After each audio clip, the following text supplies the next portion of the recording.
Donc je vais relire et vous allez suivre attentivement. Mon fils, si tu as cautionné ton prochain, si tu t'es engagé pour autrui, si tu es enlacé par la parole de ta bouche, si tu es pris par les paroles de ta bouche, fais donc ceci.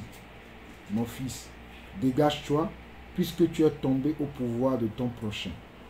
Va, prosterne-toi et fais des instances auprès de lui.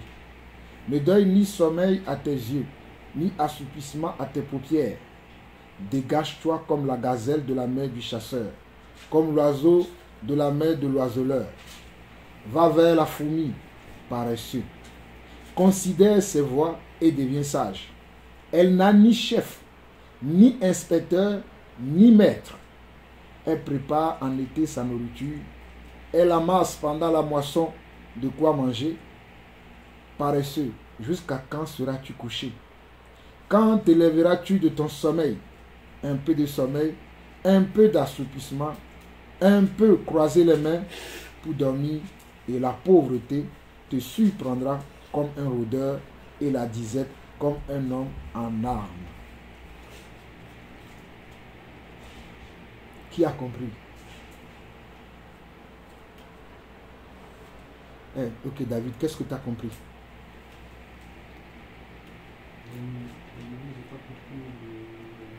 Parle fort.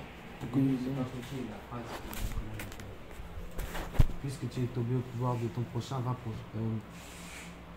Fais donc ceci, mon fils, dégage-toi, puisque tu es tombé au pouvoir de ton prochain.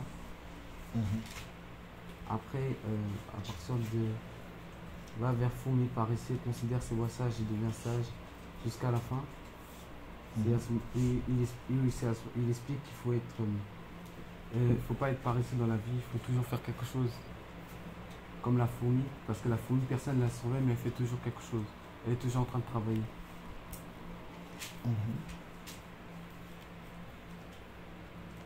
Donc ça, c'est ce que toi, tu as compris. Est-ce que quelqu'un d'autre a compris quelque chose d'autre?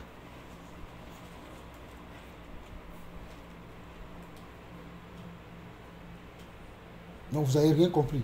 Vous, les autres, vous n'avez rien compris. Nous, j'ai compris.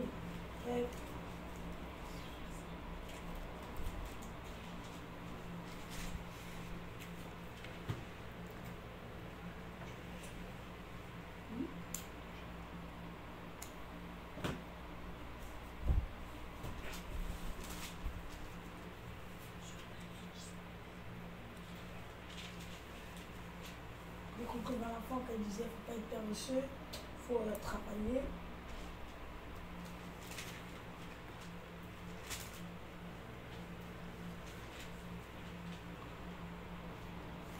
Bon, on rend grâce à Dieu que vous avez compris au moins quelque chose. Mais quand on lit la parole de Dieu, déjà, il y a beaucoup de choses qu'il faut voir. Il faut voir le contexte, évidemment. Il faut voir qu'est-ce que la parole veut nous enseigner. Et il faut voir qu'est-ce qu'on doit retenir. Il faut voir le contexte de la parole. Ça, c'est la première des choses. Il faut voir ce que la parole veut nous enseigner. Et il faut voir ce que moi je retiens. Parce que le but, ce n'est pas juste de lire ou de méditer la parole, mais c'est de retenir quelque chose. Le but, ce n'est pas juste de se réunir pour dire on va prier. Mais le but, c'est qu'on puisse recevoir. D'ailleurs, c'est ce qu'on a dit dans la prière. Que le Seigneur puisse nous parler. On veut bénir le Seigneur. On bénit le Seigneur. Pour bénir le Seigneur, ce n'est pas simplement, on ne bénit pas simplement le Seigneur avec la bouche. On bénit le Seigneur aussi avec notre comportement. On bénit le Seigneur avec notre style de vie. On bénit le Seigneur avec notre caractère. On bénit le Seigneur avec nos actions que nous menons. Donc, bénir le Seigneur, c'est vrai, on peut le faire avec la bouche. Mais ce n'est pas simplement avec la bouche. Regardons quelque chose en Psaume 150.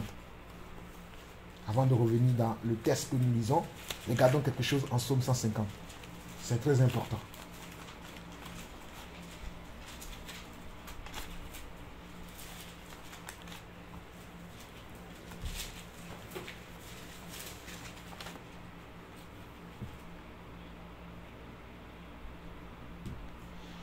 On dit louez l'Éternel, louez Dieu dans son sanctuaire, louez-le dans l'étendue où éclate sa puissance. Louez-le pour ses hauts faits. Louez-le selon l'immensité de sa grandeur. Louez-le au son de la trompette. Louez-le avec le luth et la harpe. Louez-le avec le tambourin et avec des danses. Louez-le avec les instruments à cordes et le chalumeau. Louez-le avec les cymbales sonores. Louez-le avec les cymbales retentissantes. Que tout ce qui respire loue l'Éternel. Louez l'Éternel. Désolé, je ne sais pas comment vous aider. On nous dit que tout ce qui respire loue l'Éternel. On nous dit que tout ce qui respire loue l'Éternel. Mais avant de parler de que tout ce qui respire loue l'Éternel, on dit louez Dieu dans son sanctuaire. Louez-le dans l'étendue où éclate sa puissance. L'étendue où éclate sa puissance, c'est dans le monde. C'est le monde qu'on appelle étendu. Le monde a été étendu par le Seigneur. Donc on nous dit de le louer dans le monde. On nous dit louez-le pour ses hauts faits. Ses hauts faits, c'est-à-dire louez-le pour les choses qu'il fait. Les grandes choses qu'il fait. C'est les grandes choses qu'il fait qu'on appelle les hauts faits. Louez-le selon l'immensité de sa grandeur. Tellement Dieu est grand et immense, il est puissant, qu'on dit louez-le dans l'immensité de sa grandeur. Parce que Dieu a beaucoup de capacité en elle. Dieu a beaucoup de pouvoir en elle. Dieu a beaucoup de puissance en elle. Dieu a beaucoup de choses qu'il fait. Voilà pourquoi on nous dit louez-le dans l'immensité. Sa grandeur est immense. Sa grandeur n'a pas de fin. Voilà pourquoi on nous dit de le louer selon l'immensité de sa grandeur. On nous dit de le louer au son de la trompette. Louez-le avec le luth et la harpe. Louez-le avec le tambourin. Ça, ce sont des instruments de musique. Donc, on peut louer le Seigneur avec les instruments de musique. On peut louer le Seigneur avec le piano. Ici, ça n'a pas battu le piano. Mais nous savons que le piano est un instrument de musique. On peut le louer avec la guitare. Nous savons que la guitare est un instrument de musique. Nous savons que nous pouvons le louer avec la trompette, ainsi de suite, ainsi de suite. Mais regardez encore, louez-le avec des danses. Donc, même si je me lève, parce que des fois, on est là, on dit, on va louer le Seigneur, vous me voyez, je danse. Des fois, vous me voyez, vous rigolez. Mais moi, je suis en train de louer le Seigneur. Parce que moi, j'ai compris que même si je danse pour le Seigneur. Même si je danse, je fais quoi? Je danse pour le Seigneur. Donc, on ne loue pas le Seigneur qu'avec les instruments de musique, mais on doit le louer aussi avec des pas de danse. Quand je suis là, je danse. Ben, je suis en train de louer le Seigneur. Et si je continue, il dit, louez-le avec les instruments à cordes et le chalumeau, louez-le avec les cymbales sonores, louez-le avec les cymbales retentissantes, et vers la fin, on dit que tout ce qui respire loue l'Éternel. Que tout ce qui respire. Est-ce que vous imaginez ce que Dieu nous demande ici? Il dit que tout ce qui respire loue l'Éternel. Donc absolument, tout ce qui respire sur la terre loue le Seigneur. Quand on dit que tout ce qui respire, les oiseaux respirent. Les bêtes des champs, ils respirent. Les animaux que vous voyez dans les eaux, ils respirent. Donc ils louent Dieu aussi à leur manière. Mais à nous qui sommes les hommes, la manière dont nous allons louer le Seigneur va être différente des animaux parce que nous ne sommes pas faits, nous ne sommes pas les mêmes espèces. Mais la manière dont Dieu nous le demande à nous, il nous dit de le faire avec quoi? Avec les instruments de musique, avec des pans de danse, mais on peut également le louer comment? Avec notre comportement. Quand j'ai un comportement digne, quand j'ai un comportement docile, un comportement respectueux, un comportement honorable, un comportement glorieux avec le Seigneur sera heureux. Il va dire, ah, celui-ci c'est mon fils. Parce que les gens pensent que louer le Seigneur, c'est juste gloire à Dieu, alléluia. Mais ce n'est pas que ça qui est louer le Seigneur. Tu peux louer le Seigneur avec ton style de vie. C'est-à-dire, quand les gens vont te voir, ils vont dire, waouh,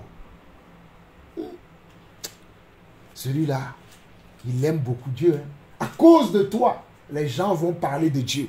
Donc, c'est aussi quoi? C'est aussi ta façon de louer le Seigneur. Donc, ne nous arrêtons pas simplement au mot, oui, moi, louer le Seigneur. Ah oui, Seigneur, merci, merci, merci, merci. C'est bien. Mais est-ce que dans ta vie, est-ce que ta vie aussi le loue? Voilà pourquoi je dis qu'on le dit, on dit aussi de le louer avec notre style de vie. Maintenant, si nous revenons dans le Proverbe 6, qui a un rapport avec ce que je viens de dire, parce que vous semblez ne pas comprendre les premières paroles de ce proverbe statistique qu'on a lu, on dit, mon fils, si tu as cautionné ton prochain, si tu t'es engagé pour autrui, cautionner veut dire, supposons que moi, Jean-Paul Ausson, je vais aller acheter une voiture, je vais aller acheter une maison, je vais aller louer ou peut-être louer une maison et que j'ai besoin de quelqu'un comme garantie.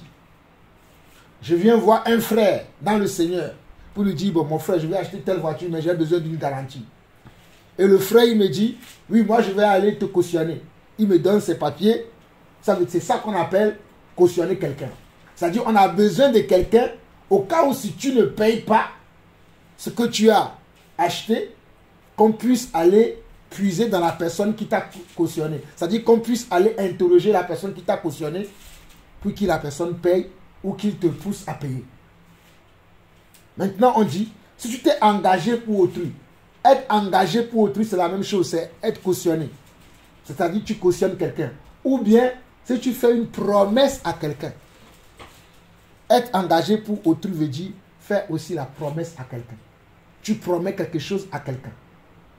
Supposons, je vous dis que demain, je vais vous amener tous au McDo. C'est un exemple. C'est une promesse. Il ne faut pas que demain arrive, je commence à raconter ma vie. Ah oui, vous savez, finalement, je ne peux plus vous amener parce que, bon, voilà, non. C'est une promesse que je vous ai faite. À moins que si je vous dis, demain, je vous amènerai au McDo. Si vous êtes comment? Sage. Voilà. Là, si je peux décider que je ne vous amènerai pas parce que vous êtes pas sage. Mais si je vous dis, demain, je vous amène au McDo, que demain arrive, que vous soyez sage ou non, je dois vous amener comment? Au McDo, parce que c'est ça la promesse. C'est pour ça que le verset 2 qui dit, si tu, la deuxième phrase du premier verset qui dit, si tu t'es engagé pour autrui, c'est ça un engagement. Mais le verset 2 dit encore, si tu es enlacé par les paroles de ta bouche, c'est-à-dire, si tu es enlacé par la parole de ta bouche, c'est-à-dire, si tu as donné ta parole, si tu as donné ta parole à quelqu'un, tu dois comment? Tu dois respecter cette parole que tu as donnée. C'est vrai qu'aujourd'hui, nous vivons dans un monde où les gens se mentent les uns aux autres. La parole donnée n'a plus de valeur aujourd'hui. Les gens n'ont plus aucune considération pour les choses qu'ils disent. Ils peuvent te dire, ah mon frère, toi et moi c'est pour la vie. Mais entre-temps, ils vont t'abandonner. Mais ils ont oublié qu'ils t'ont dit, non mon frère, je serai avec toi jusqu'à la fin de ma vie. Souvenez-vous de l'apôtre Pierre. Il a dit à Jésus, moi je mourrai avec toi. Il a dit ça à Jésus. Quand Jésus disait qu'il allait mourir, il a dit, Seigneur, oh moi aussi je mourrai avec toi. Si tu vas mourir quelque part, je serai avec toi. Mais le jour où on a attrapé Jésus, on a vu Pierre. On a dit à Pierre, toi aussi tu es avec lui. Qu'est-ce que Pierre a dit? Pierre a dit, je ne le connais pas. Une deuxième fois, quelqu'un d'autre l'a remarqué encore, a dit, mais toi non, tu n'étais pas avec quelqu'un qui marchait avec lui? Il a dit, non, je vous dis que je ne connais pas. Troisième personne encore, le reconnaît encore, mais monsieur, mais moi je te connais, tu étais l'un de ses disciples qui marchait avec lui. Pierre dit encore, je vous dis que je ne connais pas. Aussitôt un coq a chanté. Là il s'est souvenu que, le jour où il parlait à Jésus, Jésus lui avait dit que le coq ne chanterait pas, tu m'aurais renié 3 fois. C'est-à-dire tu aurais renié la parole que tu as donnée. Tu aurais renié quoi? La parole que tu as donnée. Et là, Pierre s'est senti, quand il a attendu le coq, il s'est dit, mon maître avait vu ça avant moi. Et qu'est-ce qu'il a fait? Il est parti se repentir. Nous continuons la lecture. Verset 3 nous dit, faites donc ceci. Là, on rentre parce que j'ai dit, quand on lit la parole, j'ai dit tout à l'heure, il faut voir le contexte, il faut voir ce que la parole veut nous enseigner, il faut voir ce qu'on doit retenir. Là, le verset 3 nous dit, fais donc ceci, mon fils, dégage-toi, puisque tu es tombé au pouvoir de ton prochain. Donc, en d'autres mots, lorsque nous faisons des promesses aux gens, lorsque nous donnons nos paroles aux gens, nous tombons au pouvoir, comment? Au pouvoir de ces personnes-là. C'est-à-dire, si je dis à David, demain je vais te donner un billet de 50 €, qu'il pleut ou qu'il neige, demain je dois donner 1 50 € à David. Parce que si je ne le fais pas, je suis tombé au comment? Au pouvoir de David. Est-ce que vous comprenez ou pas? Mais la plupart d'entre nous, nous donnons des promesses et nous ne respectons pas les promesses. Parce qu'on dit, verset 3 dit encore, fais donc ceci mon fils, dégage-toi. C'est-à-dire, tu dois te dégager de la promesse que tu as faite.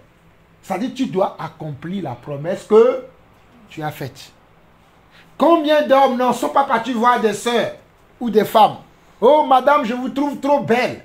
Vous correspondez à mes critères. Je veux me marier avec toi. Quelques mois plus tard, la même personne qui a donné cette parole revient. Oh, finalement, je me suis trompé. Avec un mot qu'on dit dans le monde, je ne vais pas dire le mot, ce sont les qui ne changent pas d'avis. Mais c'est faux. Avec le Seigneur, lorsque tu donnes une parole, tu dois la respecter. Voilà pourquoi le Seigneur dit, avant de donner une parole, tourne 7 fois ta langue avant de parler. Mais aujourd'hui, la parole, on la donne facilement. Parce que l'on ne respecte rien. Je continue la lecture. Il dit, fais donc ceci, mon fils, dégage-toi puisque tu es tombé au pouvoir de ton prochain.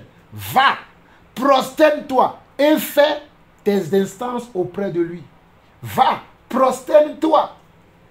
Ça dit, va voir ton prochain, à qui tu as fait la promesse, à qui tu as donné une parole, ou bien avec qui tu t'es engagé. Des fois, ça, tu peux donner une promesse, mais effectivement, tu as eu des problèmes, tu as eu des soucis. La promesse que tu as donnée, tu ne peux pas l'accomplir. Tu dois encore aller vers quoi? Aller vers la personne pour le lui expliquer. Voilà pourquoi la parole dit, va, prosterne-toi et fais tes instants auprès de lui. Je ne suis pas en train de dire des personnes qui sont hypocrites, qui ils savent eux-mêmes pertinemment que la parole qu'ils vous donnent, ils ne vont jamais la respecter. Ou bien que la promesse qu'ils vous ont faite, c'est une fausse promesse, mais qui en temps vont venir. Oh mon frère, tu sais, j'ai tellement beaucoup de soucis en ce moment. N'oublie pas, hein, je ne t'ai pas oublié. Hein. Oh, le mois prochain, on se verra. La semaine prochaine, on se verra. Je ne parle pas de ces hypocrites-là. Mais si sincèrement, tu as donné une parole, sincèrement, tu as donné une promesse, sincèrement, tu t'es engagé avec quelqu'un, et après, il y a une surprise qui est arrivée dans ta vie. Il y a une épreuve, il y a un imprévu, quelque chose qui n'était pas prévu dans ton programme, qui est arrivé, qui fait que tu ne peux pas accomplir ta promesse. Qu'est-ce que tu dois faire?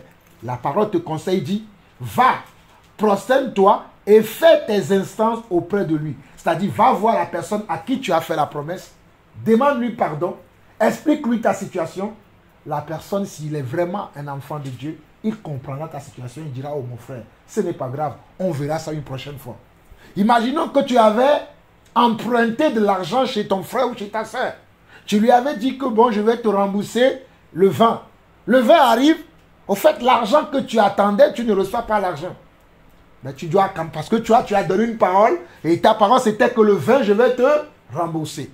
Donc le vin arrive, tu dois aller voir cette personne et lui dire, ah tu sais, le vin arrive, hein, mais malheureusement, au fait, là, mon salaire, j'ai eu quelques soucis, bon, mon salaire, ou bien mon salaire est arrivé, mais finalement, j'étais tellement dans le découvert que je ne peux pas te donner l'argent, le vin de ce mois-ci, je te le donnerai le mois prochain. C'est possible. Ça veut dire que c'est un imprévu. Tu ne l'as pas fait exprès. Parce que Dieu lui-même, il voit ça. Mais je ne parle pas de ces gens-là que dès le départ, comme tu es quelqu'un qui aime donner, tu as le don de libéralité, tu aimes, hein? Au fait, tu n'aimes pas voir les gens dans le besoin. Tu n'aimes pas voir les gens dans le problème. Et il y a certains frères, certaines sœurs mal intentionnées, cupides, qui veulent te voler, qui viennent dire, oh mon frère, oh sœur Elisheva, s'il te plaît, prête-moi 100 €. Sachant bien même qu'elle ne va pas te rembourser. Parce qu'il sait que même s'il ne te rembourse pas, tu lui diras, ce n'est pas grave parce que tu es un enfant de Dieu. Ceux-là, ce sont des voleurs. Ceux-là, ce sont des voleurs et les voleurs n'hériteront point le royaume de Dieu.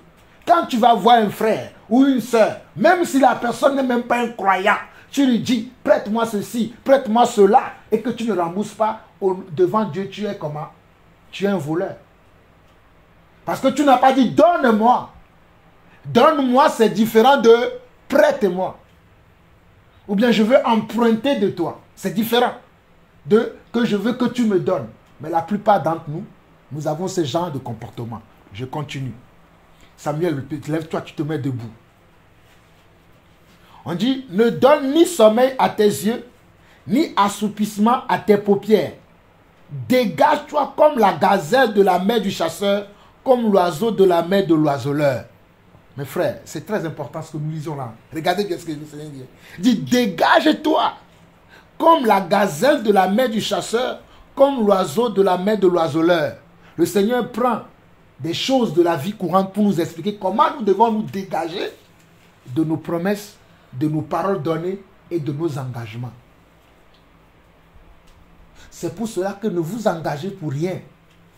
Si vous savez que vous ne pouvez pas. Même pour vous qui voulez faire du sport, tu t'engages avec un club, surtout toi David. Tu t'engages avec un club pour être, je ne sais pas quoi. Peut-être tu as signé un contrat d'1 an. Tu t'es engagé. Tu sais que tu as des jours d'entraînement. Tu sais que tu as des jours, je dis bien, tu sais que tu as des jours d'entraînement.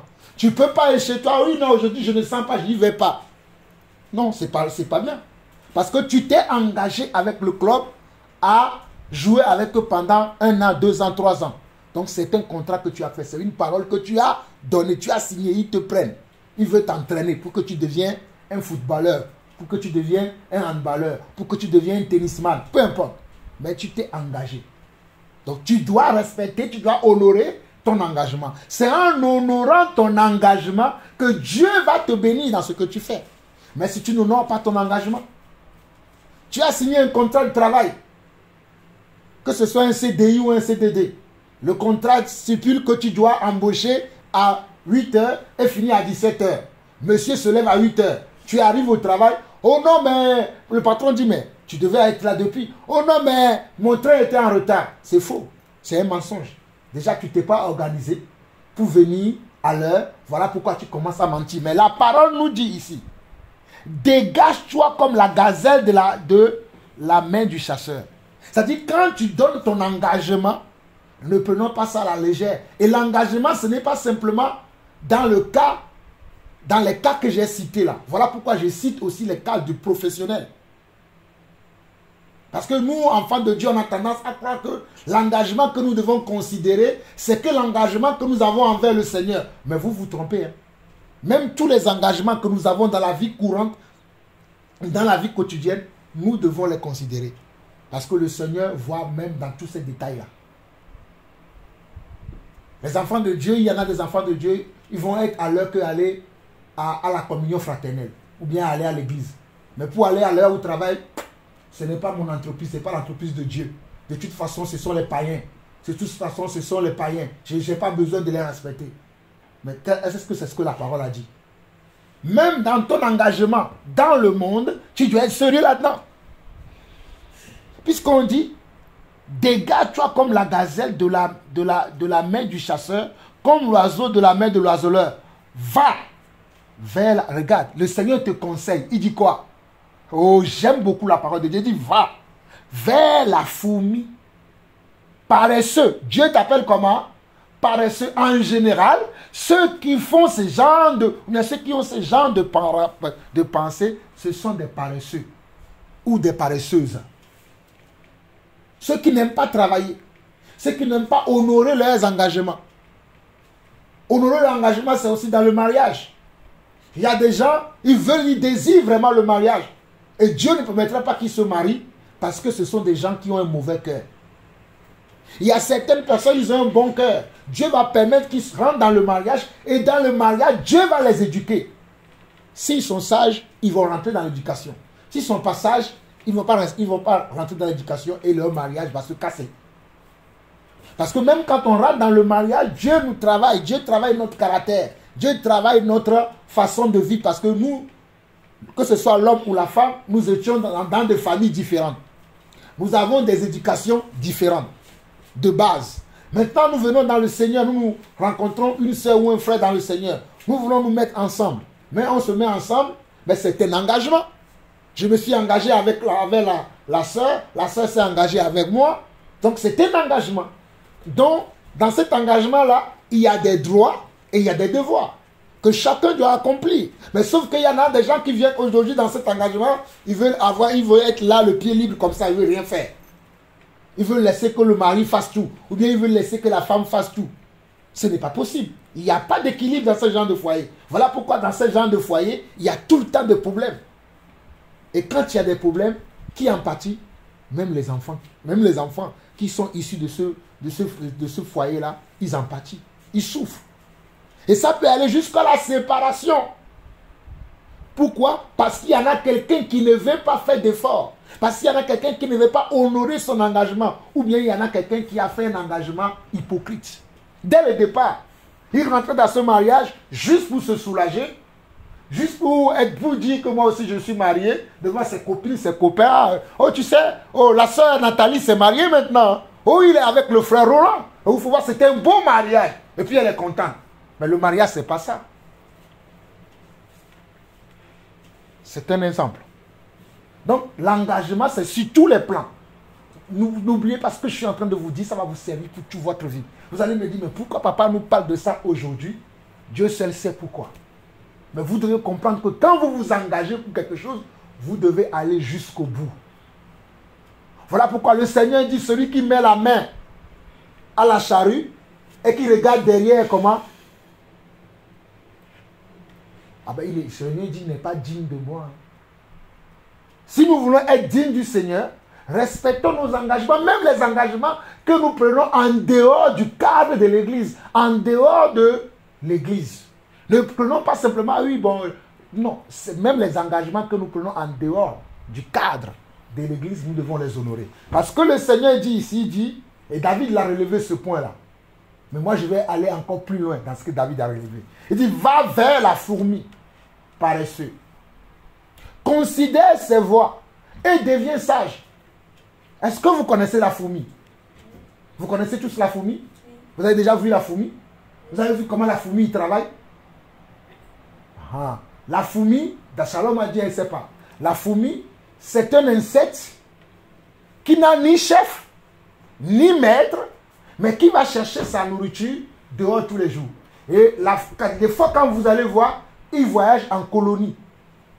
Il se déplace en colonie. Parce que lorsque la fourmi trouve qu'il y a à manger, supposons qu'il y a, et puis la fourmi aime le sucre. Si vous voulez voir la fourmi, je vous assure, mettez le sucre par terre dans votre cuisine. Vous n'allez pas savoir comment là, vous voyez là, vous ne voyez pas une fourmi, hein, mais en quelques heures, ou bien en quelques jours, vous allez voir la fourmi dans notre cuisine. Vous n'allez pas savoir comment ils ont su qu'il y a du sucre là-bas, mais ils vont venir. Et ils vont venir le prendre en groupe. Ils vont partir. Jusqu'à ce qu'ils vont aller mettre ça dans leur trou. Après, ils vont revenir. Mais ils n'ont pas de quoi? Ils n'ont pas de chef. Ils n'ont pas de maître. Il n'y a personne qui leur dit, venez, il y a le sucre là. Venez, il y a le sucre dans la maison de Jean-Paul Ausson, au 3 Square Pascal Grousset. Personne ne leur a dit ça. Mais comment la fourmi sait? Parce que la fourmi s'est organisée. Voilà, c'est pour ça que je dis, moi je vais aller plus loin. Parce que David a dit. Parce que la fourmi s'est organisée. Quand il se lève le matin, la fourmi, il cherche là où trouver sa nourriture. Donc comment? Pour trouver sa nourriture, c'est un insecte à qui Dieu a donné les capacités. Il peut sentir de loin qu'à tel endroit, il y a ce que lui il a besoin. Donc quand il va trouver le truc, généralement c'est un seul qui va aller. Quand il va aller, il va trouver, il va aller chercher sa troupe pour leur dire, venez ici. Il y a à manger ici. Et ils vont marcher en file de groupe. Jusqu'à ce qu'ils vont venir prendre tout le sucre qu'il y a. Et après ils vont le ramener là où ils sont. Là où ils habitent vraiment. Ils vont ramener ça dans leur trou. Généralement, la fourmi vit dans les trous de la terre. Là où il y a la terre sec. C'est là où la fourmi vit. Mais il sort de là. Comme on dit. Si nous continuons la lecture, on dit. Verset 9. Et verset 6. Va vers la fourmi. Considère ses voies et deviens sage. Elle n'a ni chef, ni inspecteur, ni maître. Elle prépare en été sa nourriture. Elle prépare comment? Quand? En été. En été sa nourriture. Elle n'attend pas l'hiver. Mais en été, là où tout brille, Parce qu'en été, d'ailleurs en été, vous aimez consommer du sucre.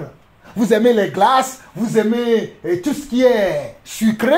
La fourmi, c'est qu'en été, les gens vont se débarrasser de certaines choses. Eux, ils vont aller prendre ça pour préparer même leurs provisions pour l'hiver. Regardez comment le temps d'hiver dure. Mais le temps d'été dure combien de temps? L'hiver est plus long que l'été. Hein. L'été, en général, c'est 3 mois, maximum 4 mois. L'été commence en général au mois de juin. Ça finit au mois de septembre ou plus tard. Mais l'hiver, dès l'automne qui commence au mois d'octobre, après tu vas voir, au mois de décembre, il y a, on va dire que l'hiver, on va dire, officiellement, ça commence en décembre, mais des fois, l'hiver commence en octobre. C'est-à-dire, quand je dis l'hiver, je parle du froid qui va empêcher la fourmi de travailler.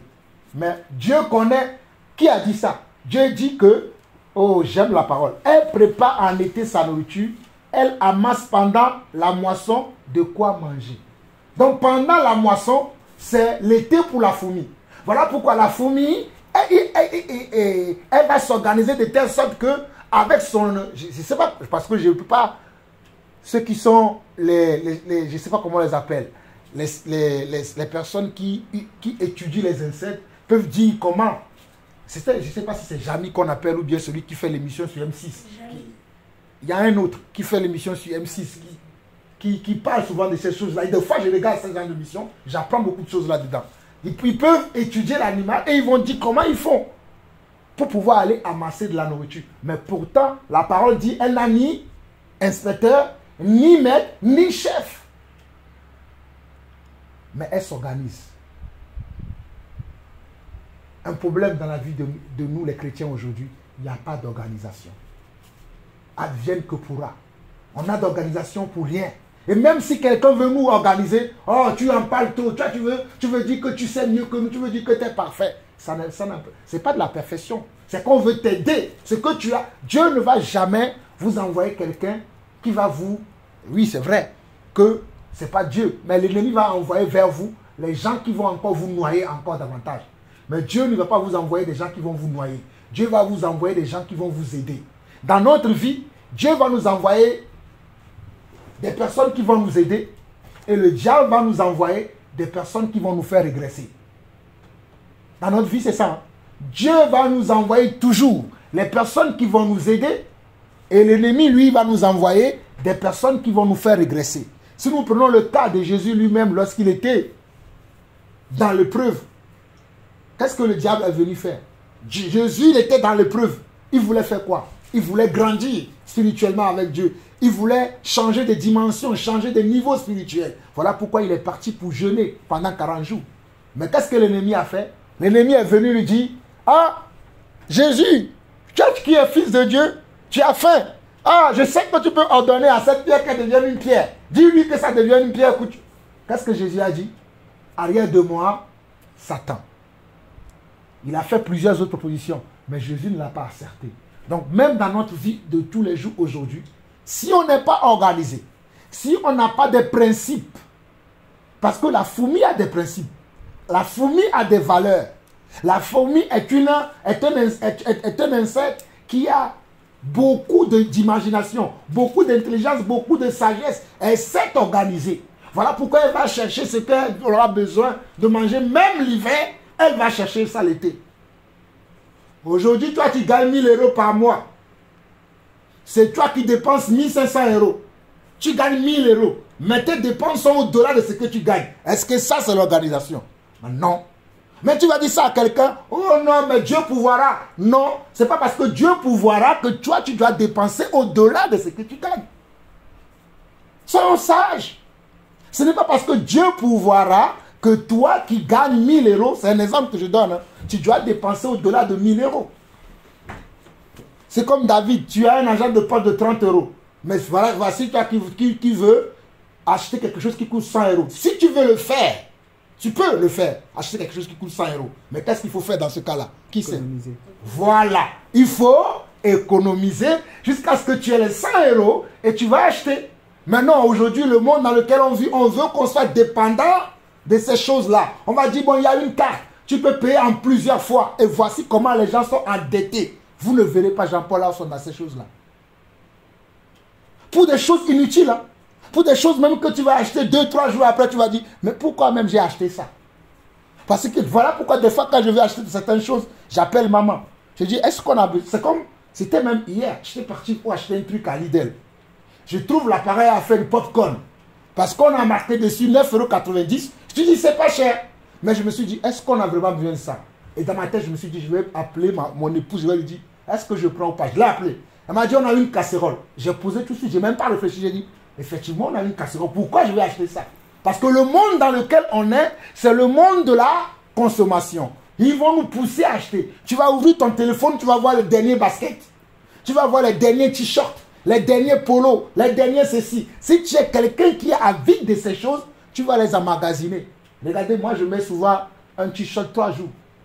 Je ne suis pas comme vous, vous habillez et vous les salissez et vous donnez du travail à votre mère. Non. Moi, quand je mets un t-shirt, même si je vais au travail, je sais là où je m'assois, j'ai un bureau, je ne mange pas n'importe comment. Quand je veux manger, je mange correctement pour ne pas le salir. Parce que je sais que il y a une machine qui la lave quand même, c'est quelqu'un qui la masse, qui la met dans la machine. Et la machine, le courant qu'il utilise, c'est moi qui le paye. L'eau qui va sortir, c'est moi qui le paye. Donc si je veux payer moins, je dois prendre soin de mon habit. C'est ce qu'on appelle organisation, c'est ce qu'on appelle sagesse, c'est ce qu'on appelle intelligence. Mais quelqu'un dira, oh non, mais c'est pas grave. Bon, c'est la machine, oh, c'est combien l'électricité, c'est que 2 €. Mais c'est que 2 €, mais le jour où tu n'as pas d'argent, tu commences à dire, ah ben je manque de sous. Mais pourquoi tu ne vis pas de telle sorte de ne pas manquer de sous? Voilà ce que moi j'appelle encore sagesse et organisation. Et nous allons finir. Hein. On nous dit, au verset 9,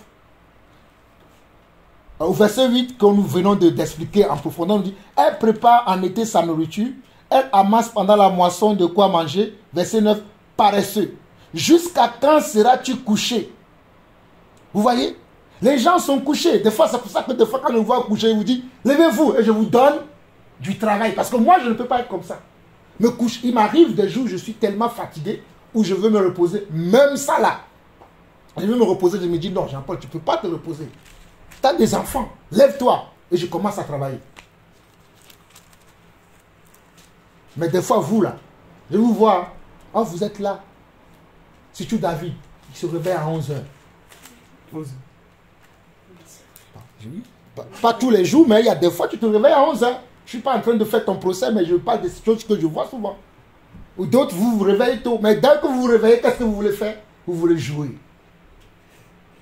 Vous pensez, la première des choses que vous vous êtes réveillé, vous voulez jouer. Après, vous attendez midi. Maman, on mange quoi? Parce que votre cuisinière est là. À midi, elle va vous faire manger. Vous finissez de manger. Maman, on peut regarder la télé? Maman, on peut regarder ceci? Donc, vous passez votre vie qu'à faire ça. C'est ça une vie, ça. C'est ce que la fourmi a fait.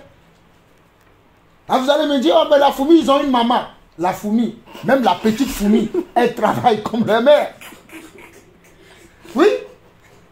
C'est vrai, vous rigolez? La fourmi, maman donne à manger aux petits. Mais non, c'est toute la famille qui travaille. C'est pas il y a quelqu'un qui va, non mais papa il travaille, maman il travaille, c'est bon. C'est toute la famille réunie, ils vont aller chercher ce qu'ils vont manger en été. Et croyez-moi, chez les juifs c'est ça. Chez les juifs, je ne parle pas des juifs colonisés là qui font n'importe quoi. Les vrais juifs, toute la famille travaille. Tu ne verras personne chez les juifs. Je vais regarder Tom Sawyer ou je ne sais pas quoi, ou bien je vais regarder Alice au pays des merveilles. Ça n'existe pas chez eux. S'il est revendeur au marché, il va aller avec sa femme et ses enfants au marché. S'il est agriculteur, il va aller au champ avec sa femme et ses enfants au champ. Mais aujourd'hui, parce qu'il y a la colonisation, la civilisation, oh mais le papa et maman sont au travail, les enfants ils sont là, ils s'amusent à la maison, ils jouent à la PlayStation, ils jouent en ligne avec leurs copains. Midi, ah maman va rentrer, oh, non maman on a quoi, maman appelle. Il appelle le pizza, on vient livrer le pizza à la maison, les enfants ils continuent à jouer à la PlayStation. Mais vous ne verrez ça, jamais ces Jean-Paul là au centre. Jamais. Je vais toujours vous dire, travailler. Parce que moi je ne veux pas me conformer dans le siècle dans lequel nous vivons. Mais je veux renouveler ma sagesse afin de vivre selon ce que Dieu veut. Cela ne veut pas dire que vous n'aurez pas de moments, parce qu'il faut aussi que vous ayez des moments où il faut se faire plaisir. Il faut jouer. Il faut, comment on dit ça? Il faut se détendre. Voilà. Parce que vous n'allez pas tout le temps travailler non plus. Parce que même le Seigneur qui a travaillé, il a travaillé pendant 6 jours et il nous a donné un jour de Shabbat. Aujourd'hui, tous les jours sont des jours de Shabbat pour nous, mais c'est à nous d'avoir la sagesse selon Dieu. Voilà pourquoi le Seigneur dit à la fin, il dit, verset 9 au verset 11 où nous allons finir, il dit, paresseux, jusqu'à quand seras-tu couché? Quand t'élèveras-tu de ton sommeil? Un peu de sommeil, un peu d'assoupissement, un peu croiser les mains pour dormir, et là quoi? Et quoi? Et la pauvreté te surprendra comme un voleur et la disette comme un homme en armes. Il y a des gens que Dieu n'a pas prévu. David, oui, tu vas poser ta question à la fin, ou bien tu vas parler à la fin. Il y a des gens que Dieu n'a pas prévu qu'ils connaissent la pauvreté. Dieu n'a pas prévu dans son plan, dans sa volonté qu'ils connaissent la disette. Mais parce que c'est des gens paresseux et des paresseuses, ils vont connaître la disette. Même quand je parle de la disette, même la disette spirituelle. Je vous dis, même la disette spirituelle, ils ne connaîtront pas la pensée, ils n'auront pas la pensée de Dieu, ils n'auront pas la connaissance de la parole, parce que ce sont des gens qui ne veulent même pas méditer la parole. Ils sont là à passer de vidéo en vidéo, à écouter de n'importe quoi sur n'importe quoi, à la télévision, à la radio, ou bien sur les réseaux sociaux, de telle sorte qu'eux-mêmes, ils n'ont aucune connaissance de Dieu. Donc c'est quelqu'un d'autre qui ne connaît pas Dieu, qui va venir lui dire, Dieu est blanc. Aujourd'hui, il croit que Dieu est blanc. Après, il entend quelqu'un d'autre dire, Dieu est rouge. Ah, il suit la personne. Donc, lui, il voit que Dieu est bleu. Il passe avec la personne là parce que lui-même, il ne connaît pas son Dieu. Mais dans ma Bible, il est écrit, ceux qui connaissent leur Dieu feront quoi? Des exploits. Mais va voir les enfants de Dieu qui font des exploits aujourd'hui. Peu sont les enfants de Dieu qui font des exploits. La majorité, ce sont des gens qui ne veulent pas écouter. Même quand tu vois chez le frère, quand tu vois chez la sœur, qui n'est pas en train de suivre les voies du Seigneur, qu'il est en train de regarder bien. Le verset dit, oh, j'aime la parole de Dieu, alléluia. Verset 9 dit, paresseux, jusqu'à quand seras-tu couché?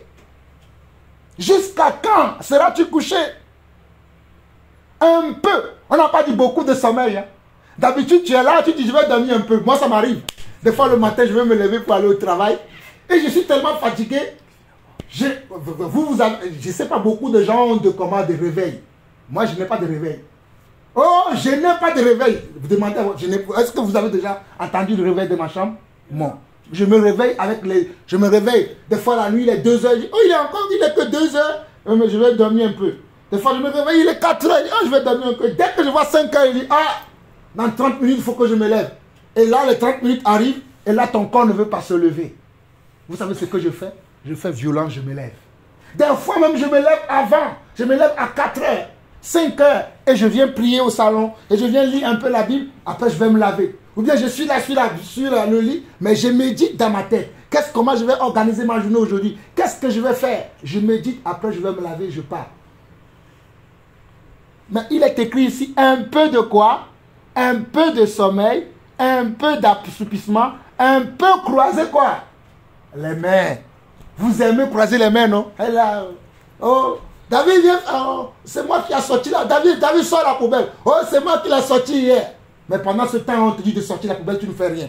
Le fait de descendre la poubelle, ça va te prendre 3 minutes. Maximum 5 minutes. Oh non, mais pourquoi? Et puis tu vas commencer à parler. Oui, tu y vas, mais tu y vas en parlant. Tu vas tout seul. Parce que tu ne veux pas travailler. C'est un exemple. J'ai pris l'exemple de David, ça peut être Samuel, ça peut être Emmanuel. Mais apprenons, aimons travailler. Le travail, quand tu travailles, si vous pouvez comprendre ces choses, quand tu travailles, Dieu te bénit. Vous savez pourquoi je suis béni? Parce que j'aime travailler. J'aime travailler, j'aime répondre aux besoins. Là où il y a un besoin quelque part, j'aime travailler. Il y a des gens, même ils sont tellement paresseux que même dans l'assiette dans laquelle eux-mêmes ils mangent, ils ne peuvent même pas aller le déposer dans le levier pour que quelqu'un d'autre vienne laver. Ils attendent encore qu'on vienne chercher l'assiette dans laquelle il a mangé devant lui pour le poser dans le levier. Ils sont là simplement, ils mangent, ils regardent la télé. Il y a même des papas comme ça. Il y a même des papas comme ça. Ils rentrent du travail, même ses chaussures, c'est ses enfants ou sa femme qui l'enlève de son pied. Chérie, je suis rentré. Il s'assoit et pose son pied. Si sa femme n'enlève pas ses chaussures, ce sont ses enfants. Il enlève sa chemise. C'est sa femme ou ce sont ses enfants qui vont le ranger. Il allume la télévision. Il reste là. On dit, c'est l'heure du dîner. Il vient s'asseoir sur la table, il mange. On a fini de manger. J'ai encore besoin de boire d'eau. On lui donne de l'eau, il boit. Il se lève de là-bas. Il dit, chérie, tu peux me mettre des pas sur la blanche, je vais brosser les dents, je vais me coucher. Même ça là, si on pouvait le faire à sa place, il aurait souhaité que quelqu'un vienne lui brosser les dents, le prendre, le mettre dans le lit. Enfin, je sais. Vous rigolez. Vous rigolez. Mais il y a des gens comme ça. Il y a des gens comme ça. Il aurait souhaité qu'on vienne même lui brosser les dents. Même le prend sur le dos. On vient le mettre sur le lit. On lui met la quoi, dit dors, chérie. Demain, Dieu va te réveiller en pleine forme. Que le Seigneur te bénisse. Bisous. Et il va être content. Il va dire, je suis béni. J'ai une femme qui fait tout pour moi. Ta femme n'est pas ta boniche non plus. Tes enfants ne sont pas ta boniche. Mais par contre, il peut arriver où tu es vraiment fatigué, où tu as besoin que ta femme te soutienne, ou bien que tes enfants t'aident. Ça peut arriver. Ce sont des cas exceptionnels. Mais si tu es un monsieur, si tu es une dame qui n'aime pas prendre soin de toi ni de tes affaires, et que tu attends toujours que c'est ton conjoint ou que tes enfants le fassent, tu as besoin d'une délivrance. Tu as besoin de relire ta Bible et tu as besoin de méditer cette parole-là. En tout cas, il y a tellement beaucoup de choses à dire, mais je vais m'arrêter là et je vais vous donner la parole. Moi, j'ai semé, que le Seigneur fasse croître ce que j'ai mis, ce que j'ai planté. Nous continuerons la prochaine fois parce que j'ai vu David lever la main. Je crois que Dieu a donné une sagesse à David qui veut partager avec nous. Tu as la parole, David. J'ai des choses à dire. La première chose, c'est, bon, tu l'as déjà dit un peu, c'est pour ça que j'avais levé la main au début, c'est parce que quand il y avait écrit, par ici jusqu'à quand seras-tu couché, quand te lèveras-tu de ton sommeil. Je trouve que c'est bien écrit parce qu'il y a écrit, comme tu as dit, un peu de sommeil, un peu d'assoupissement, un peu croiser les mains pour dormir. Parce qu'au début, ça commence toujours par un peu, et après, ça finit jamais comme ça. Parce que, par exemple, il y avait un moment le matin, j'arrivais pas à me lever quand j'allais en cours. Donc, maman me réveillait, et je restais couché, je dormais. C'est pour ça que même maintenant, maman, à chaque fois, quand elle me réveille, elle revient à chaque fois, elle dit, David, lève-toi, David, lève-toi. Alors que je suis réveillé, mais comme avant, je faisais ça, là, maintenant, elle a toujours peur. Après, je me rendors. Je me réveille, je vois il est 7h30, mais en fait c'est parce qu'on m'avait déjà réveillé, j'ai pas entendu. Soit deux fois elle me réveille, moi j'ai dit oui, mais en fait je dors en même temps que j'ai dit oui. Donc je continue à dormir, et quand c'est l'heure de partir, je suis encore couché. Donc en fait, c'est comme il y a écrit un peu, mais après comme j'ai dit là, ça se finit jamais comme ça. Et la deuxième chose c'est...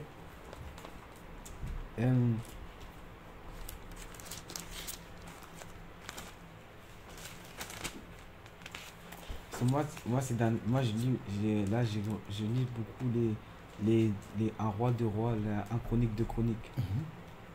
Donc il y a certaines choses que il y a une chose que j'ai lu dedans que je vais vous transmettre si vous voulez bien. On vous écoute. J'explique le contexte avant parce que sinon vous n'allez pas comprendre pourquoi je vous dis ça comme ça. Mais avant, il y a dans 2 Rois, chapitre 22, il y a Josias qui devient roi. On nous le dit à la fin du 21, si je me rappelle bien, et que Josias il devient roi. Et que, en fait, avant Josias, il y avait. Josias, c'est quoi de. Roi de Juda, monsieur. Josias, c'est le roi de Juda. Et comme juste avant, la tribu de Juda, il y a plein de personnes avant lui, plein des rois avant lui, donc tous ses ancêtres avant lui, ils ont fait plein de péchés.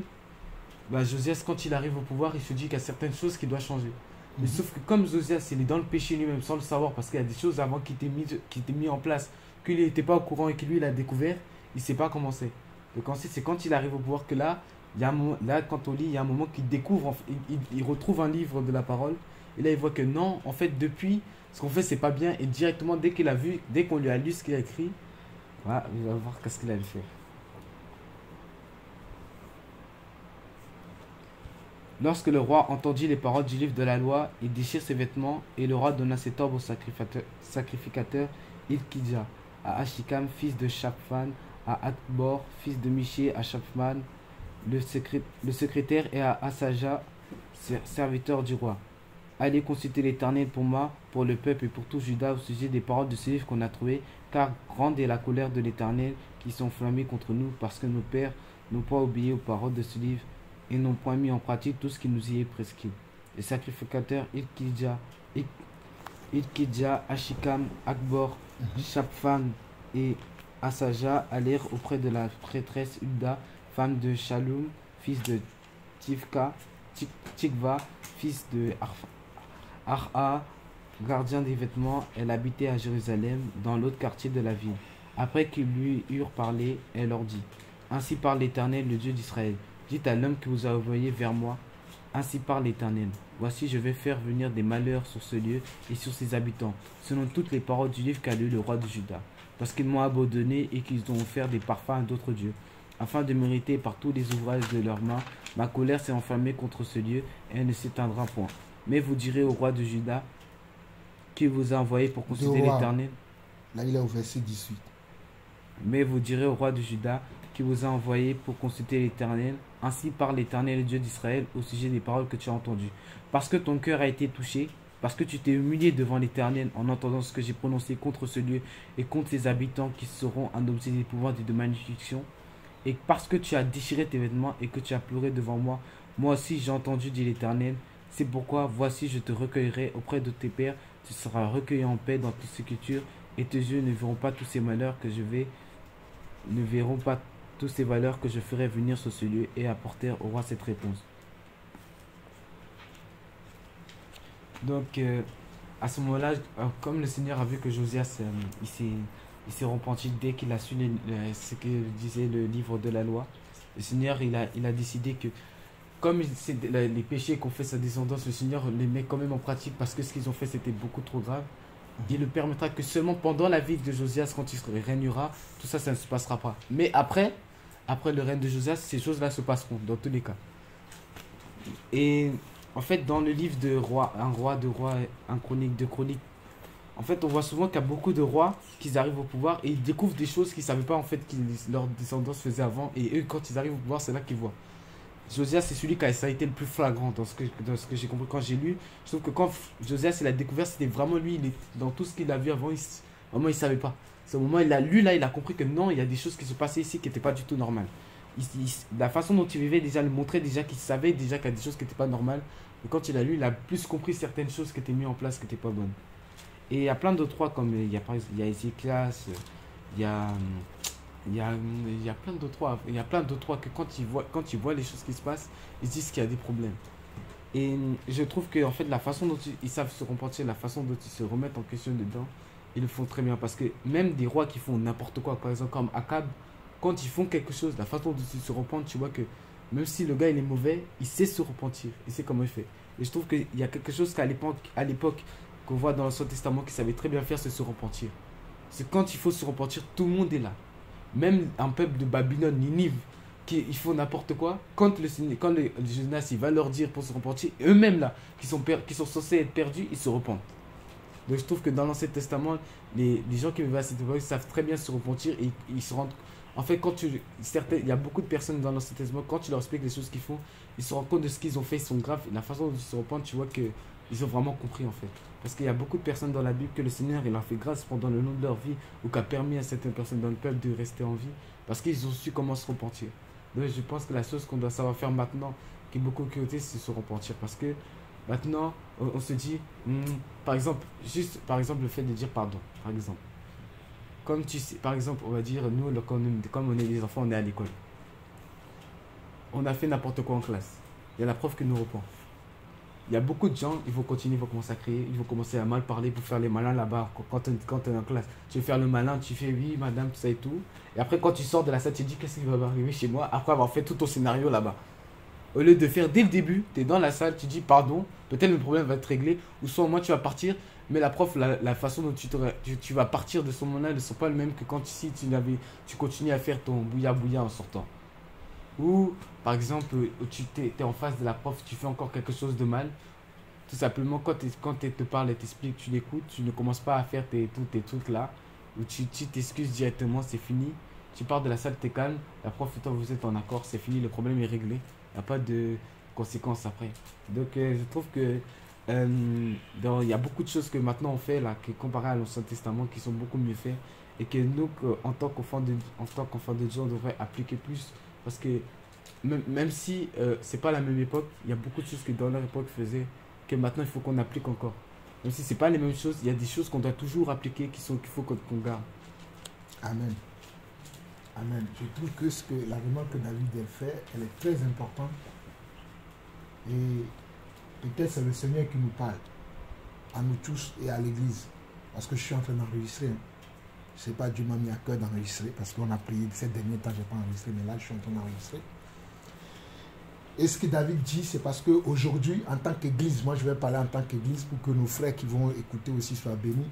En tant qu'église, aujourd'hui, les gens se disent, on vit sous le temps de la grâce, où Dieu ne frappe pas directement tout de suite quand quelqu'un, parce que dans l'ancien temps, quand quelqu'un fait un péché, Dieu le frappait tout de suite. Ou bien, celui qui commet un péché, si le péché arrive à l'oreille des sacrificateurs, il y a une sentence. Je prends un exemple. Quelqu'un qui commet un adultère, il devait être lapidé. Donc, dans l'Ancien Testament, on lapidait la personne directe. C'est pour ça que David dit que dans l'Ancien Testament, il y avait des choses qui étaient appliquées quand les gens ils découvraient ces choses-là.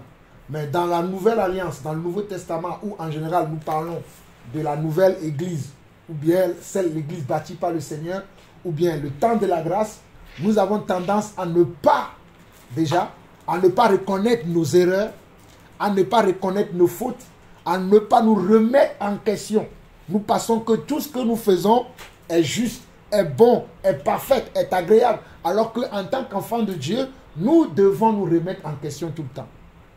Et j'aime beaucoup David dans la Bible. Parce que David était quelqu'un qui aimait se remettre en question. Voilà pourquoi il était un homme selon le cœur de Dieu. Parce que lorsqu'il remarquait qu'il était dans le péché, comme David l'a dit, il se repentait.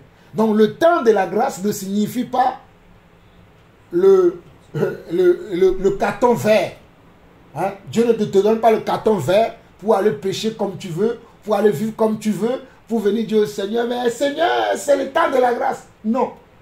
C'est plutôt un carton orange. Le temps de la grâce, c'est plutôt un carton orange qui te dit, hey, attention, le feu va arriver. Le feu va arriver. Fais attention à toi, sinon tu vas tomber dans le feu. C'est ça, au fait, le temps de la grâce. Le temps de la grâce signifie que, attention, c'est le feu orange. Bientôt, le feu va passer à rouge. Et rouge, c'est danger, tu ne peux pas traverser. Et, en général, les flammes de feu sont comment? Sont rouges. Donc, nous devons faire attention pour ne pas confondre la parole de Dieu, pour ne pas prendre Dieu comme notre pote, comme notre ami. Voilà pourquoi la Bible dit dans le livre d'Ésaïe que autant les cieux sont élevés au-dessus de la terre, autant les pensées de Dieu sont au-dessus de nos pensées, sont au-dessus, les voix de Dieu sont au-dessus de nos voix. Et une des choses que David a dit qui est très important aussi, c'est qu'à cette époque-là, il y avait souvent beaucoup de rois qui se succédaient. David a parlé de beaucoup de rois.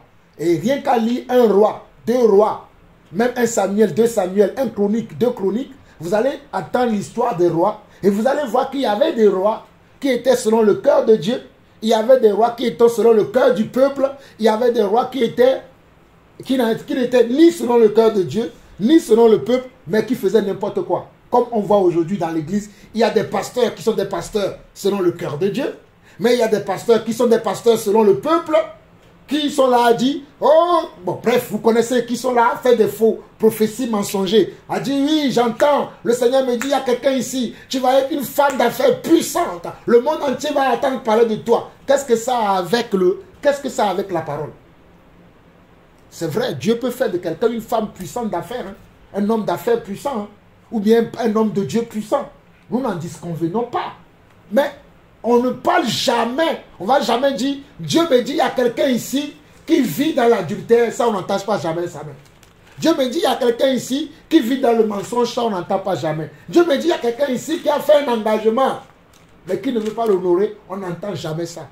On entend toujours les choses que le peuple aime entendre. Oh, tu attends ton visa, je vois des passeports. Hey, lève ta main là où tu es. Et vous allez voir, les gens vont lever leurs mains.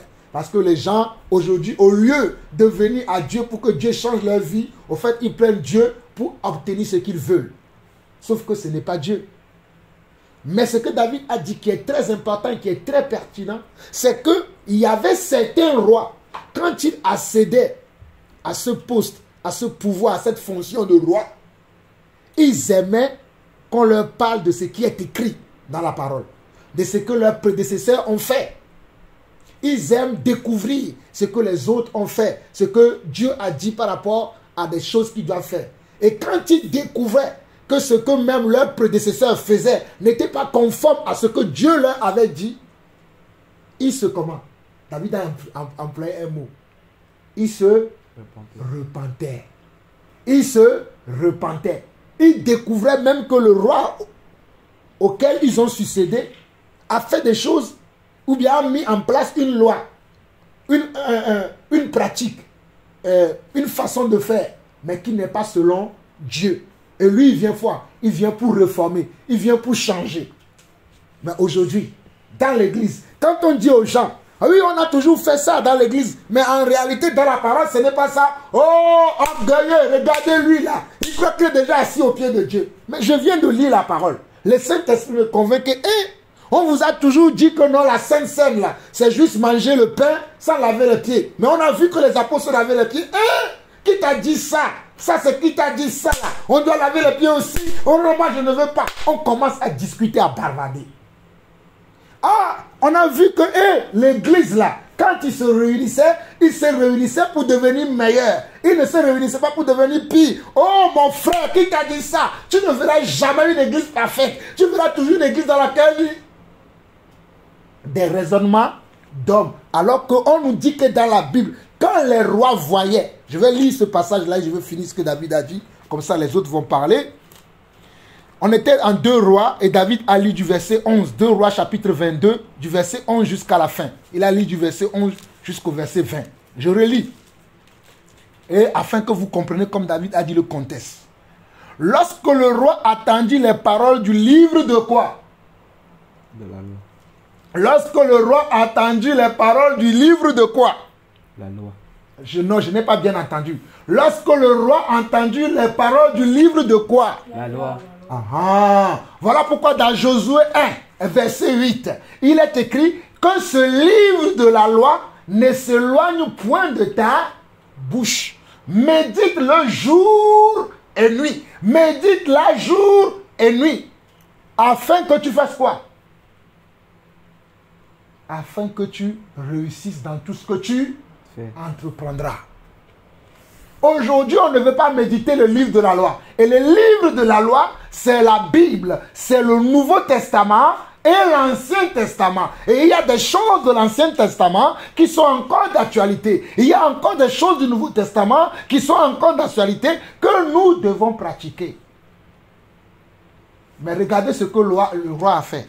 On nous dit, lorsque le roi entendit les paroles du livre de la loi, il déchira ses vêtements. Et le roi donna ce ordre au sacrificateur Ikija, à Achikam, fils de Shaphan, à Akor, fils de Miché, à Shaphan, le secrétaire, et à Assaju, serviteur du roi. Quand le roi a entendu les paroles du livre de la loi, c'est-à-dire quand le roi a entendu les paroles de Dieu, parce que nous savons que le livre de la loi contient les paroles de Dieu. Quand le roi l'a entendu, son cœur, comment? Son cœur a été mal. Voilà pourquoi il a déchiré ses vêtements. En signe de quoi? En signe de repentance. En signe de repentance. Et il dit au verset 13, allez consulter l'Éternel pour moi. Pour moi, pas pour lui seul, hein, pour moi, pour le peuple et pour tout Juda, au sujet des paroles de ce livre qu'on a trouvé. Car grande est la colère de l'Éternel. Dans quel livre il a trouvé ça? Dans le livre de la loi. En lisant la parole et en comparant ce qu'il lisait et ce qu'eux ils faisaient, il a compris que non, malgré qu'ils pensaient qu'ils étaient bénis, ils n'étaient pas bénis. La colère de Dieu était sur eux. C'est ce que lui il a compris. Mais le même livre là, il y avait des rois avant lui qui lisaient ça, mais ils ne voyaient pas la même chose. Voilà pourquoi j'ai béni l'Éternel pour la grâce qu'il m'a donnée. Je suis un serviteur de Dieu que Dieu a appelé pour un temps comme celui-ci, pour réveiller les consciences. Et le réveil va commencer d'abord dans ma maison. Parce que vous êtes aussi des serviteurs et des servantes de Dieu. Le réveil va commencer d'abord chez nous, avant d'atteindre les autres. Regardez, on nous dit que, oh, j'aime la parole. Ah, merci Seigneur. Allez, nous étions au verset 13. Allez consulter qui? consulter Baal, consulter les ministres. Il a dit, allez consulter l'Éternel. Allez consulter l'Éternel. Même vous, quand vous aurez des difficultés dans la vie, quand vous aurez des épreuves dans la vie, allez toujours consulter l'Éternel. Ne dites pas, oui, je vais appeler mon ami Grégory. Non, il est bien en classe, il est tout le temps premier. Grégory a que la connaissance du monde. Il peut être premier de la classe, mais il n'est que la connaissance du monde. Il n'a pas la sagesse de Dieu. Cherche quelqu'un qui, même s'il est dernier de la classe, mais quand tu le vois, tu sais, il est dernier de la classe, hein. Oh, mais quand tu le vois, ton cœur est apaisé. Quand tu le vois, tu dis, oh, il a tellement une révérence celui-là. Il est tellement discret celui-là. Il est tellement respectueux celui-là. Il a quelque chose. Alors que Grégory, c'est un vantard, c'est un orgueilleux. Ah, tu penses que parce qu'il est premier de la classe, c'est chez lui que tu dois demander? Non. Tout ce qui brille n'est pas de l'or. Il dit, allez consulter l'Éternel pour moi, pour le peuple. Pas pour lui seul, pour le peuple et pour tout Juda, au sujet des paroles de ce livre. Pas au sujet de ce que je pense, mais au sujet des paroles de ce livre. Et il continue. Qu'on a trouvé. Car grande est la colère de l'Éternel qui s'est enflammée contre nous. Parce que nos pères n'ont point obéi aux paroles de ce livre et n'ont point, oh là là, mes yeux, n'ont point mis en pratique tout ce qui nous est prescrit. Le sacrificateur Ikija, Achisham, Abkor, Shaphan et Assaju allaient auprès de la prophétesse Hilda, femme de Shalom, fils de Shilva, fils de Arba, gardien des vêtements.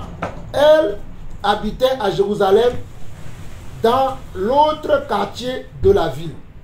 Après qu'elle lui eut parlé, elle leur dit, ainsi parle l'Éternel, le Dieu d'Israël, dites à l'homme qui vous a envoyé vers moi. Ainsi parle l'Éternel. Donc ils ont envoyé ces sacrificateurs à consulter Dieu. Et à cette époque-là, il y avait une femme qui était prophétesse, qui consultait le Seigneur et qui avait consulté le Seigneur pour eux. Et quand il a consulté le Seigneur, voici ce que le Seigneur dit.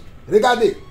Après qu'il lui eut parlé, elle leur dit, ainsi parle l'Éternel, le Dieu d'Israël, dites à l'homme qui vous a envoyé vers moi, ainsi parle l'Éternel. Voici, je vais faire venir des malheurs sur ce lieu et sur ses habitants, selon toutes les paroles du livre qu'a lu le roi de Juda.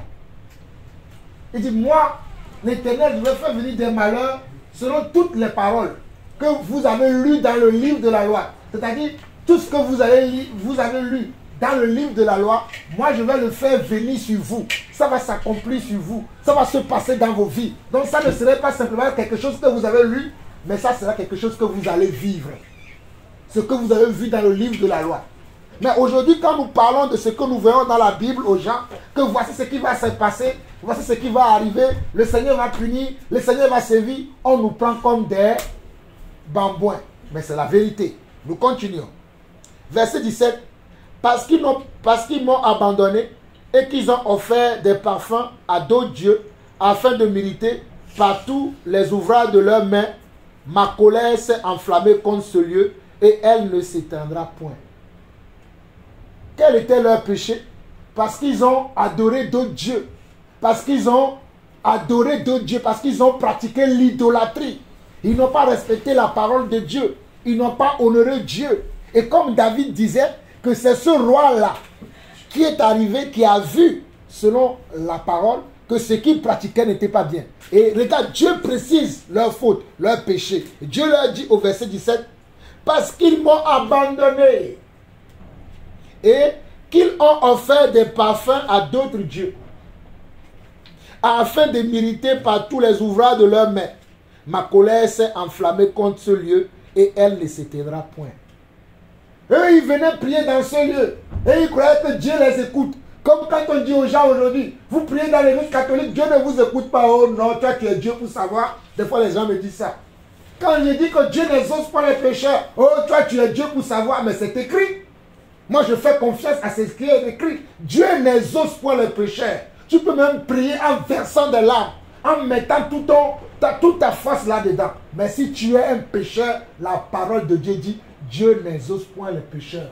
Mais si quelqu'un aime Dieu et fait sa volonté, Dieu l'écoute. C'est ce qui est marqué dans la parole. Verset 18.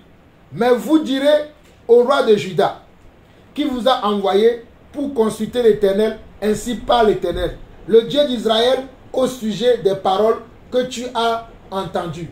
Parce que ton cœur a été touché, parce que tu t'es humilié devant l'Éternel en entendant ce que j'ai prononcé contre ce lieu et contre ses habitants qui seront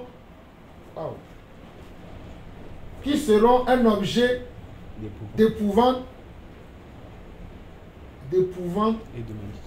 et de malédiction, et parce que tu as déchiré tes vêtements et que tu as pleuré devant moi, moi aussi je pleure.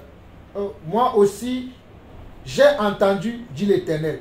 C'est pourquoi voici, je te recevrai auprès de tes pères. Tu seras accueilli en paix dans ton sépulcre, et tes yeux ne verront pas tous les malheurs que je ferai venir sur ce lieu. Ils rapportèrent au roi cette réponse. Donc, après que la prophétesse a donné la parole que le Seigneur lui a donnée, que s'il y a un malheur sur vous aujourd'hui, c'est parce que vous avez abandonné la parole de l'Éternel. C'est parce que vous avez abandonné Dieu. C'est parce que vous n'obéissez plus aux lois de Dieu. Qu'est-ce que la prophétesse a fait de suite? Elle a dit que parce que le roi, quand le roi a lu cette parole, et que son attitude, voilà pourquoi vous allez voir, Dieu est Dieu. Quand on a commencé à parler, je vous ai dit qu'on peut adorer Dieu avec nos commandes, avec notre cœur, avec danser, mais j'ai dit beaucoup plus qu'on peut l'adorer avec notre style de vie, avec notre caractère, avec notre façon de faire. Voici la preuve vivante. Le roi a lu quelque chose dans la Bible. À l'époque, ce n'était pas la Bible, c'était le livre de la loi. Et ça l'a touché, il a déchiré ses vêtements. Les vêtements qu'il a déchirés, c'est le signe extérieur de sa repentance.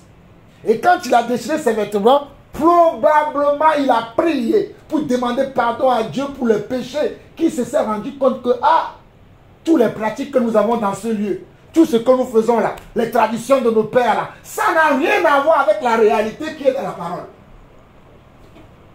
Ça n'a rien à voir avec ça.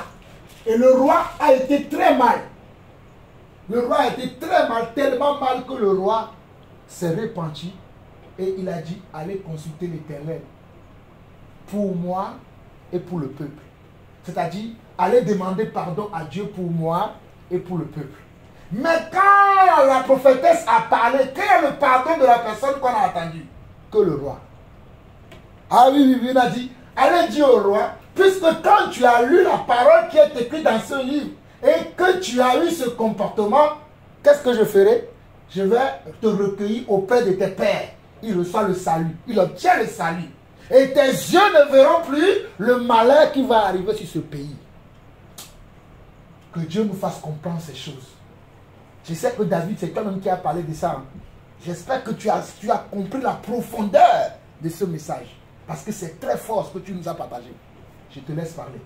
Je rajoute aussi que, en parlant, il y a un autre truc que je veux rajouter. Parce que quand tu as parlé, ça m'a fait repenser à un autre truc. C'est que, ici aussi, on voit beaucoup que,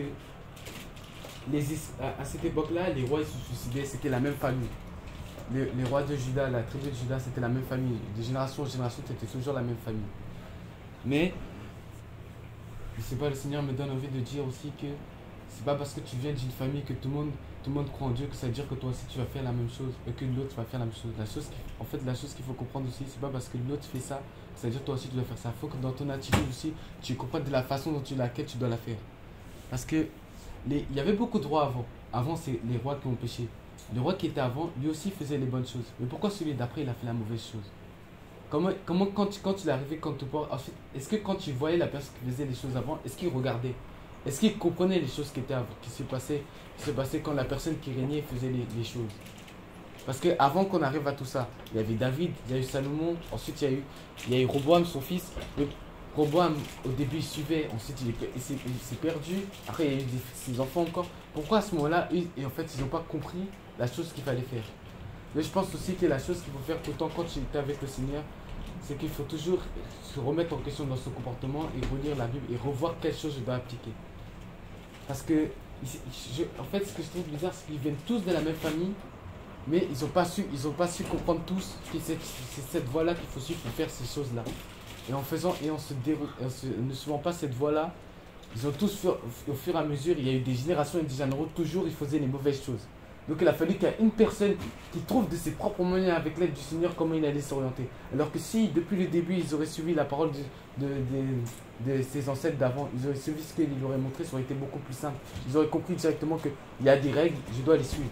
Alors que là, ils sont obligés de découvrir quelles sont ces règles. Donc depuis le début, ils ne savaient même pas qu'ils péchaient. Donc ils découvrent.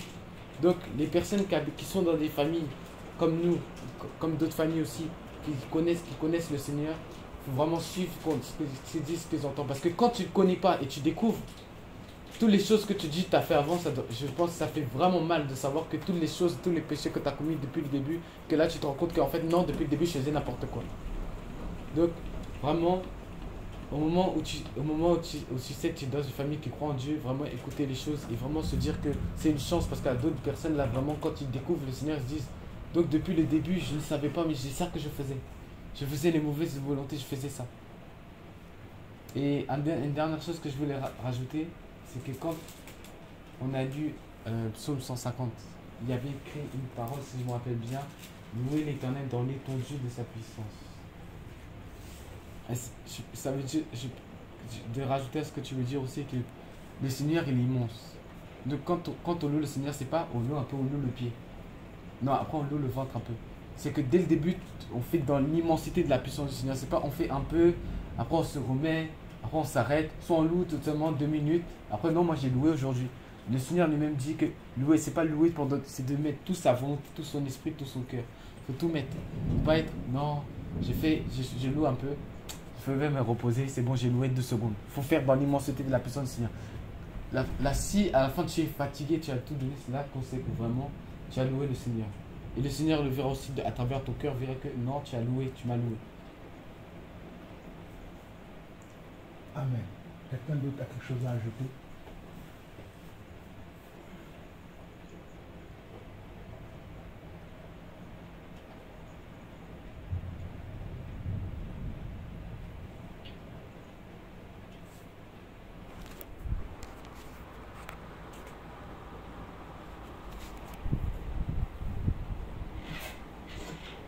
Personne d'autre n'a quelque chose à ajouter? Ok. Éternel notre Dieu, nous te bénissons, nous te rendons toute la gloire. Père, merci pour ce moment de qualité, ce moment où tu es venu nous parler à chacun d'entre nous, à chacune d'entre nous. Tu es venu parler à nos cœurs, Papa. Tu as même parlé par la bouche de David qui n'a que 15 ans. Seigneur, je bénis ton nom pour cette grande révélation. Que ce n'est pas quelqu'un qui le lui a enseigné, mais que c'est toi qui le lui a enseigné. Père, merci parce que j'ai toujours cru que moi et ma famille, nous servirons l'Éternel. Seigneur, je te bénis pour les révélations que tu as déjà données à David et à tous ses frères et toutes ses sœurs. Seigneur, je sais que ce n'est que le début du commencement. Mais je prie aujourd'hui au nom de Jésus, que tout ce qui se lèvera entre la communion que tu as avec, Seigneur Dieu, tes enfants, tes serviteurs et tes servantes, soit condamné au nom de Jésus. Que tous ceux qui vont, Seigneur Dieu, essayer de les influencer, afin qu'ils sortent de tes voies, afin qu'ils soient eux-mêmes leurs maîtres de leur vie, Seigneur, montre-leur que ce ne sont pas ces gens-là qui doivent écouter, mais qui doivent écouter la parole comme on l'a entendu encore aujourd'hui. Éternel, merci parce qu'au travers de cette parole, même à moi-même, tu m'as rappelé encore beaucoup de choses. Et je sais que ce ne sera pas qu'à moi seul, mais à tous mes frères à travers le monde, comme nous avons l'habitude de le dire, papa. Éternel, tu dis que là où 2 ou 3 sont assemblés à mon nom, je suis au milieu d'eux. Père, je bénis tous mes frères et sœurs à travers le monde qui vont écouter peut-être cet enseignement, qui vont se poser pour pouvoir comprendre le message principal que tu nous as donné. Aujourd'hui, tu nous as donné 2 principaux messages, papa, que moi je n'oublierai pas. Tu nous as parlé, Seigneur Dieu, que nous ne devons pas être paresseux. Et surtout que nous devons tenir nos engagements, nos promesses. Et tu viens de nous parler encore que nous devons faire des recherches nous-mêmes. Savoir quelle est ta pensée. Quelle est ta pensée au sujet de telle ou de telle chose. Et surtout que nous devons avoir un cœur repentant. Père, je prie pour mes frères et sœurs à travers le monde qui, en écoutant ce message, auront un cœur meurtri, auront un cœur vraiment déboussolé et qui vont venir à toi pour te demander pardon. Père, pardonne-leur et pardonne-nous, car nous ne savons pas ce que nous faisons. Et donne-nous maintenant, Seigneur Dieu, la persévérance et donne-nous d'avoir un cœur docile dans tout ce que nous faisons pour la gloire de ton nom, papa. Béni sois-tu encore, Père, pour ce moment. À toi seul la gloire, l'honneur, la puissance pour des siècles. Au nom de Jésus-Christ, nous avons ainsi prié. Amen.